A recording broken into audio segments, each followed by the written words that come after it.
Bugbog ang inabot ng isang tomboy sa Tondo. Ang nanakit, isa ring tomboy na nagselo sa biktima. Nasa frontline ng balitang yan, si Nina Ong Pauco. Sa kuhang ito ng CCTV, kitang nakaupo sa kanyang motorsiklo ang miyembro ng LGBTQ community na si Jake sa Tondo, Maynila. Biglang dumating ang kapwa miyembro ng LGBTQ community na si alias Tonton at bigla siyang sinapak sa mukha. Nagpambulo ang dalawa hanggang tuluyang napahiga si Jake. Tuloy pa rin sa pagtadyak si Tonton. Namaga ang mukha at nagkapasa sa iba't ibang bahagi ng katawan si Jake. Kwento ni Jake, naghihintay lang siya sa labas matapos dumalo sa isang binyag ng sumugod ang sospek. Dahil po siguro sa selos na lang rin po. Ex niya po kasi yung ex ko rin, ganun.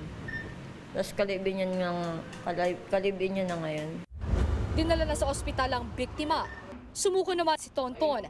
Very possessive po yung suspect po natin doon po sa kanyang kinakasama. Lumalabas na dati na rin daw sinakta ni Tonton ang biktima noong December 2024 pero pinatawad lang siya nito. Biruan lang po yun, ma'am.